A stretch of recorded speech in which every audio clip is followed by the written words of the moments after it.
Բարի կեսօր, հարգելի հետևորդներ, ժամի կարևոր նորություններով եթերում է IBC լուրերի ժամը 12-ի թողարկումն է, ես Սվետլանա Պետրոսյանն եմ, նախ կարևորը համառով։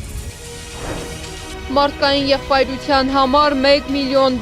Փաշինյանը ստանալու է Զայեդ մրցանակը։ Ամերիկայի Միացյալ Նահանգները խաղաղության ժեստ է համարում Ադրբեջանից Հայաստան վառելիքի մատակարարումը, ինչ են քննարկել Բայրամովն ու Ռուբիոն։ Խուզարկություն Հայկ Դեմոյանի բնակարաններում, ինչ մանրամասներ է հայտնել Հայոց ցեղասպանության թանգարանի նախկին տնօրենը։ Թրամփի հետաքրքրությունը Վենեսուելայից տեղափոխվել է Գրենլանդիա։ Միացյալ Նահանգները դիտարկում է արդյոք Գրենլանդիայի հարցում ուժի կիրառման տարբերակը։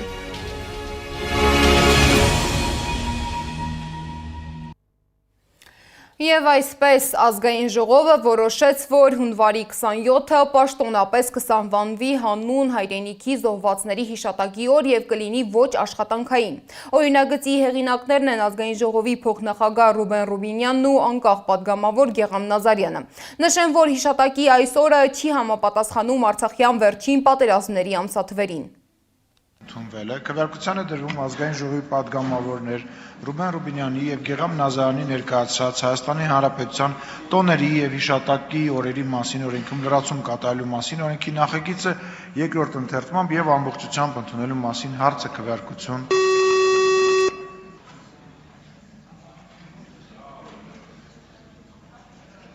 Կողմ 69 դեմ 15 ձեռնպահ 0 որոշում ընդունվել։ Նիկոլ Փաշինյանը ստացել է ԱՄՆ նախագահ Դոնալդ Թրամփի պաշտոնական հրավերը խաղաղության խորհրդին որպես հիմնադիր անդամ միանալու վերաբերյալ, հայտարարել է Փաշինյանի խոսնակ Նազելի Բաղդասարյանը։ Վարչապետ Փաշինյանը սիրով և պատասխանատվությամբ ընդունել է առաջարկը, վերահաստատելով Հայաստանի հանձնառությունը խաղաղության առաջմղմանը, նշել է նա։ Փաշինյանը փետրվարի 4-ին էլ կմեկնի Աբու Դաբի ստանալու Զայեդ մրցանակը, որը շնորհվել է Հայաստան-Ադրբեջան Վաշինգտոնյան խաղաղության համաձայնագրի համար։ Համաժողովի կազմում են Չադի նախկին վարչապետը, Սուրբ Աթոռի մշակույթի և կրթության դեպարտամենտի պրեֆեկտը, Աֆրիկյան միության հանձնաժողովի նախկին նախագահ, ՅՈՒՆԻՍԵՖ-ի գործադիր տնօրենը, Ուզբեկստանի նախագահի աշխատակազմի ղեկավարը և Եվրոպական խորհրդի նախկին նախագահ և Բելգիայի թագավորության նախկին վարչապետ Շարլ Միշելը, որի գործուն մասնակցությամբ Փաշինյանը Պրահայում Արցախը ճանաչել է Ադրբեջանի մարզ։ Մրցանակի դափնեկիրները ստանում են $1 միլիոն ԱՄՆ, նախորդ տարիներին մրցանակին արժանացել են ՄԱԿ-ի գլխավոր քարտուղար Անտոնիո Գուտերեշը և Հռոմի Ֆրանցիսկոս Պապը։ Մինչ այդ ԱՄՆ պետքարտուղար Մարկո Ռուբիոն կարևոր ժեստ է համարել խաղաղության անվան տակ Ադրբեջանից Հայաստան վառելիքի մատակարարումը։ Ռուբիոն համաձայնագրի կնքումը դրական է գնահատել Ադրբեջանի արտաքին գործերի նախարար Ջեյհուն Բայրամովի հետ հեռախոսով խոսելիս։ Ըստ Ադրբեջանի արտաքին գործերի նախարարության զրույցի ընթացքում քննարկել են Ադրբեջանի և ԱՄՆ-ի միջև երկկողմ գործակցության ներկա վիճակը և զարգացման հեռանկարները, նաև տարածաշրջանային վիճակը և Ադրբեջան-Հայաստան հարաբերությունների կարգավորման գործընթացը։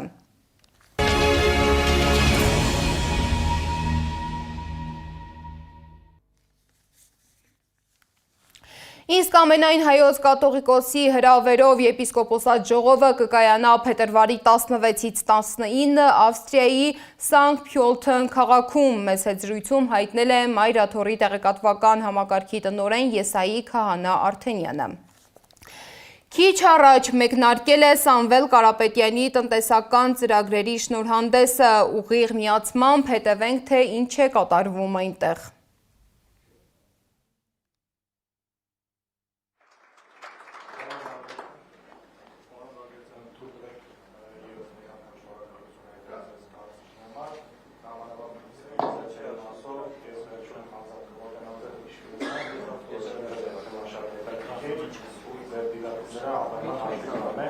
Ես ուզենայի փոխանցել պարոն Թաթուլ Մանասիրյանին, ինքը մի քիչ շտապում է, մի քանի դիտարկում ունի, հետո էլի դառնիչից բանիկ։ Ներողություն եք խնդրում։ Այս հարցի հետ կապված երկու դիտարկում կա Դավիթի։ Եթե թույլ տաք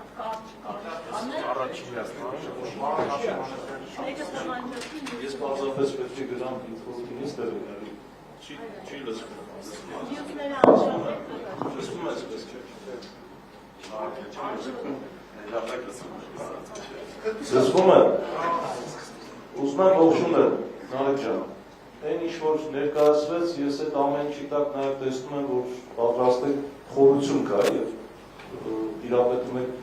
մնացած բոլոր նույնությունները։ Շատ կարևորում եմ պարոն Բագրատյանի խոսքը վերջի հարցի վերաբերյալ, շատ ստրատեգիական նշանակություն ունի։ Մենք պետք է ձեր օգնությամբ կամ միասնաբար փորձենք ոչ թե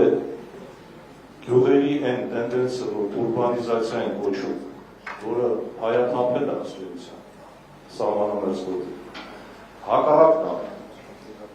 Լիովին համաձայն եմ և ուզում եմ մի բան հավելել։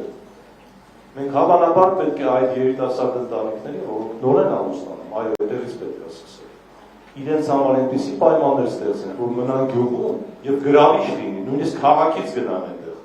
Ասեն, որ այնտեղ այնքան արտոնություն կա, այնքան հնարավորություն կա, որ ինչու մենք չգնանք այնտեղ։ Այդ գրավչությունը փորձենք այդպես անել։ Ուզում եմ անդրադառնալ հետևյալին, չգիտես ինչի մթերումների համակարգը հայ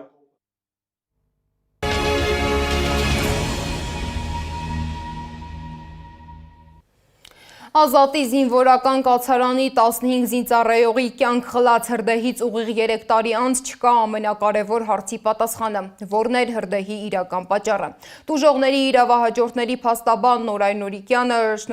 շարունակում է պնդել, որ իրարամերժ ցուցմունքները թերի նախաքննությունը ավելի շատ հարցեր են առաջացրել։ Հրդեհի գործով տուժածների իրավահաջորդները ողբերգությունից 3 տարի անց էլ չեն հրաժարվել Նիկոլ Փաշինյանին և պաշտպանության նախարար Սուրեն Պապիկյանին դատարան կանչելու մտքից։ Փաստաբանի խոսքով պարզ չէ նույնիսկ, թե ով է զոհերի դիերը հանելու հրահանգը տվել։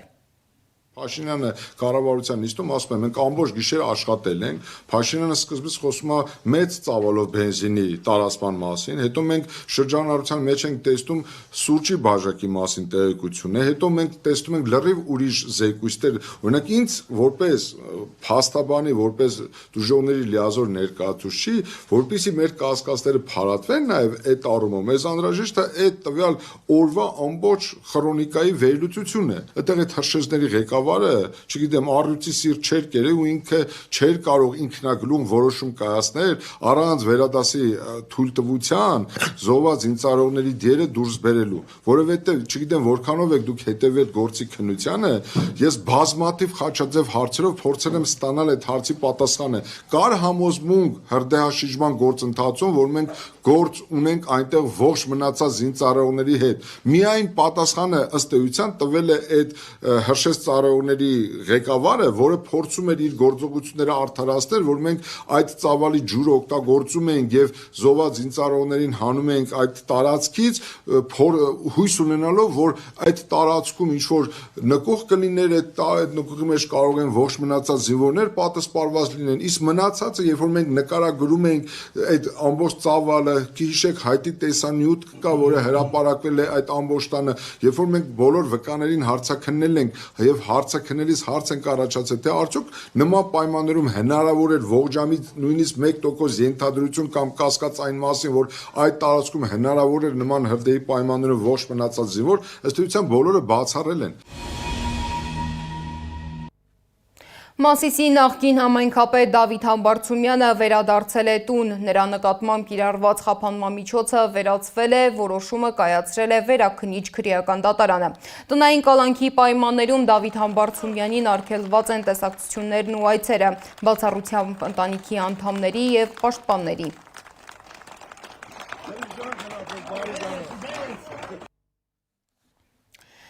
Կայացել է Գյումրու քաղաքապետ Վարդան Ղուկասյանի գործի հերթական դատական նիստը, որը սակայն սկսվել է ուշացումով, որովհետև Ղուկասյանի համար դարձյալ շտապ օգնություն էր ժամանել դատարան։ Նիստին Ղուկասյանը ներկա չէր, իսկ դատավորը ուշադրությունը սևեռել էր փաստաբանի դեմ հարուցված քրեական գործի վրա։ Պատվարժան դատարան նախ այս տեղեկությունը ձեզ որտեղից մեր, ձեր գործընկերները ովքեր էին Կարեն Անդրեասյաններ, թե Նիկոլ Փաշինյանի 2 եւ երրորդը։ Այո, ես կներկայացնեմ, ես դատվարձություն չունեմ, Նիկոլ Փաշինյանի գործակալ հողերը հանձնող գումարների դիմաց նախորդ իշխանությունների կողմից բերել մցված խորհրդարան այդ խոսքերի համար, այո, ես դատապարտվել եմ, գումարը մուծել եմ, դատվածություն չունեմ, արտօրինագիրս ուժի մեջ է եւ խնդրում եմ պարզաբանեք նաեւ հանրությանը, ով էր ձեր ընկերը Նիկոլ Փաշինյանը, Կարեն Անդրեասյանը, թե Միշիկի եղբայր այն Գրիշիկը, ով էր ձեր ընկերը։ Դատանի նկատմամբ անհարգալից վերաբերմունք դրսևորելու համար դատան ձեզ հայտարարում է նկատողություն, լռեք, նստեք եւ լսեք, լռեք, նստեք եւ լսեք։ Դատանը հայտարարում է երկրորդ նկատողությունը ձեզ, պարզաբանում է, որ հաջորդիվ դատավորական սանկցիաների կիրառությունը կարող է հանգեցնել ձեզ բարույթից հեռացնել։ Նիստին զուգահեռ դատարանի դիմաց քաղաքապետի խորհրդարկանը հայտնել է Ղուկասյանի պահման պայմանների մասին։ Լիլիթ Աղեկյանը պատմում է, որ մեկուսարանը խոզանոցի է նման, իսկ Ղուկասյանին ըստ նրան մահվան են տանում։ Տիկին Պոստանջյանը փորձեց մուտք գործել ԱԱԾ մեգուսարան, դա օրինական իրավունքն է, որովհետեւ անձնական բժիշկը, որը ամիսներ, տարիներ շարունակ զննության է ենթարկել եւ իր աչքի տակ է եղել այդ հիվանդը, տեսնի այդ դինամիկան, պատասական դինամիկան թույլ չտվեցին, սա արդեն իշխանական կապրիզ է եւ ուղիղ մարդուն տանելու մահվան, դա այդ քաղաքականությունն է, այլ բան չեմ կարող ասեմ։ Դուք որագեք, մարդը, որը վատ է, դուք դրսում եք վատ վիճակի մարդու տեսնում, շտապ օգնություն եք կանչում։ Մեգուսարանում պահել այդ պայմաններում անմարդկային հազար ներողություն կներեն ինձ այդ մարդիկ, խոզից էլ վատ պայմաններ, ինչ է նշանակում վարագույր չունեն, վարագույրով է փակվում պետքարանի դուռը։ Խուզարկություն է իրականացվել Հայոց ցեղասպանության թանգարան ինստիտուտի նախկին տնօրեն Հայկ Դեմոյանի բնակարաններում։ Դեմոյանը մանրամասնել է, որ քննչական գործողությունների ընթացքում նա տեղեկացրել է գործը վարող ավագ քննիչ Լուսինե Հայկյանին, նշելով, որ հափշտակված իրերի ցուցակը կեղծ է, իսկ Հարություն Մարությանի կողմից նախաքննությանը ներկայացված տվյալները իրականությանը չեն համապատասխանում։ Խոզարկության արդյունքում քննչական մարմինն այսօր առգրավել է լատունից հուշամեդալ, որը թողարկվել է 2021 թվականին Հայաստանում քրիստոնեության 1700-ամյակի առիթով։ Այն ձեռք էր բերվել անցյալ տարի հոկտեմբերին վերնիսաժից 3000 դրամով։ Համակ ուշադրությամբ հետևելու է, որպեսզի հարուցված քրեական գործի շրջանակում խոզարկություններ իրականացվեն Արարատ Միրզոյանի, Վլադիմիր Վարդանյանի, Արայիկ Հարությունյանի, Հովանես Հովանիսյանի, Հարություն Մարությանի եւ Սուրեն Մանուկյանի բնակարաններում։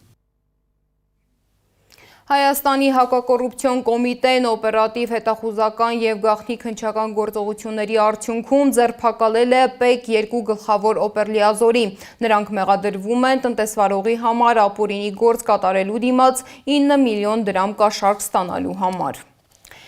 Եվ առողջապահության նախարարության պատուհաս դարձած նոր բարեփոխման մասին։ Հայաստանի առողջապահության համակարգում պարտադիր ապահովագրության ներդրումը քաղաքացիների համար դարձել է իսկական պատուհաս։ Քաղաքացիները չեն հասկանում, ով է ընդգրկվում եւ ով դուրս մնում գործող փաթեթից։ Իմ գործընկեր Անահիտ Սարգսյանն է փորձել գտնել հաճախ տրվող հարցերի պատասխանները։ 200,000 դրամի եւ պակաս աշխատավարձ ստացող քաղաքացիները դեռևս չեն ընդգրկվում առողջության համընդհանուր ապահովագրության համակարգում եւ շարունակում են օգտվել գործող սոցփաթեթից։ Սակայն նորություն կա։ Սոցփաթեթից օգտվելու համար այլևս պարտավոր չեն բուժզննում անցնել։ Միջև 200,000 դրամ ստացող աշխատավարձ ստացող շահառուները իրենք էլի ցանկության դեպքում կարող են գնալ, կարող են չգնալ, 201,000 ավելին արդեն գնում է ապահովության փաթեթի շրջանակներում իր տարեկան այդ բուժզնման անցումը։ Հայաստանում սոցփաթեթի մոտ 130,000 շահառու կա։ Առողջության իրավունք հասարակական կազմակերպության նախագահ Անուշ Պողոսյանի խոսքով այդ մարդիկ հայտնվելու են անհասկանալի իրավիճակում։ 72,000-ը, որը հաճախ խոսակցական ասում են հանգստի փող, սակայն դա այն սոցիալական գումարներ, որ կարողանում էին սոցփաթեթի շահառուները կանխիկացնել, հանգստանալ, ինչպես նաև կարողանում էին ուսման վարձ, եթե չեմ սխալվում, փոխանցել, ապա անհասկանալի է այս գումարի հետ ինչ է կատարվելու։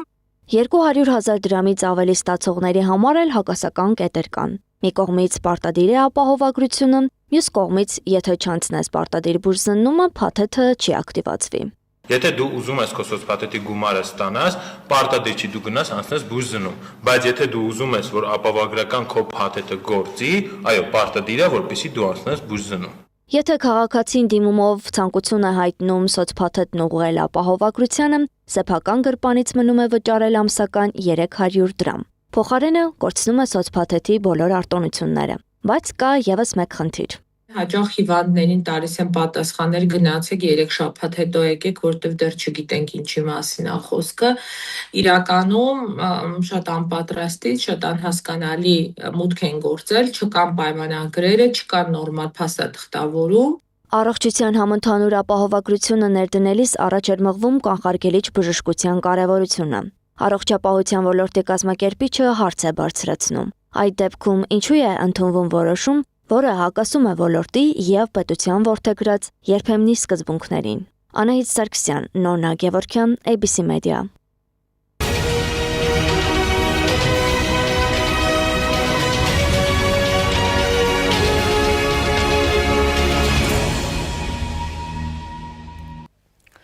Սիրիայի ժամանակավոր նախագահ Մեդալ Շարան հաստատել է քրդական ուժերի հետ հրադադարի համաձայնագիրը։ Համաձայնագիրը նախատեսում է կրակի դադարեցում բոլոր ճակատներում եւ քրդական ստորաբաժանումների տեղափոխում Եփրատի արևելյան ափ։ Սա կարող է բեկումնային լինել Սիրիայի համար, մեկնաբանում է Արաբագետը։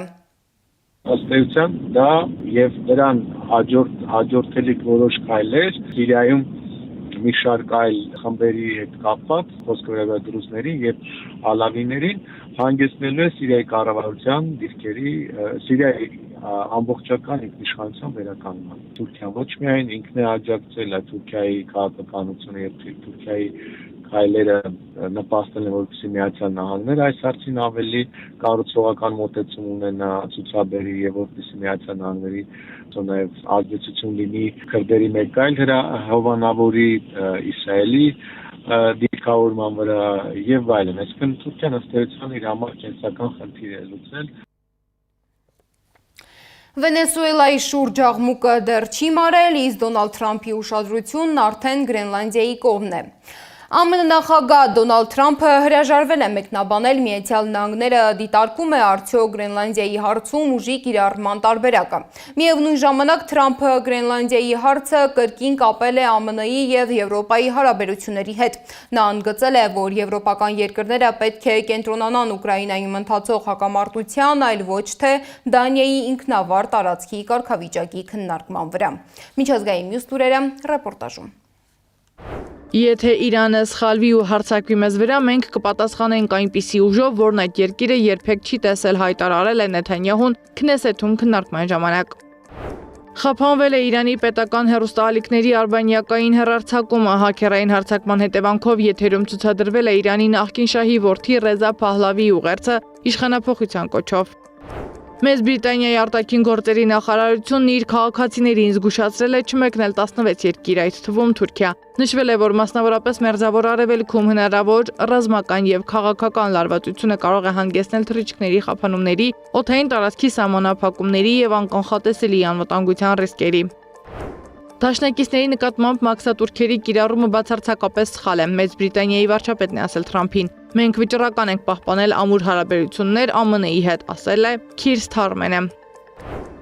Ռուսաստանի նախագահ Վլադիմիր Պուտինը հրավեր է ստացել միանալու Գազայի հարցով խաղաղության խորհրդին եւ այդ հնարավորությունն ուսումնասիրվում է։ Հայտարարել է Ռուսաստանի առաջնորդի մամուլի քարտուղար Դմիտրի Պեսկովը։ Միացյալ Նահանգների նախագահ Դոնալդ Թրամփը նախկինում հայտարարել է Գազայի հարցով խաղաղության խորհրդի ստեղծման մասին եւ խոստացել է շուտով հրապարակել դրա կազմը։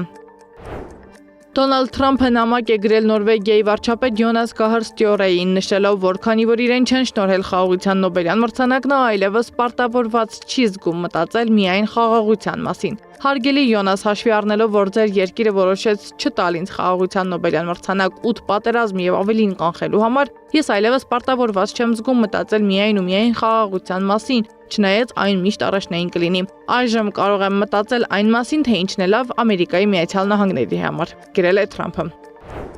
Միացյալ Նահանգների դոլարի մասնաբաժինը համաշխարհային պահուստներում նվազել է հասնելով վերջին 20 տարվա ամենացածր մակարդակին եւ այժմ կազմում է մոտ 40%։ Վերջին 10 տարվա ընթացքում այս մասնաբաժինը նվազել է 18%-ային կետով։ Մինեսոտայում ակտիվիստները խափանել են եկեղեցում հոգևորականի գործունեությունը, որն ըստ լրատվամիջոցների Միացյալ Նահանգների ներգաղթի եւ մաքսային ծառայության պաշտոնյա է։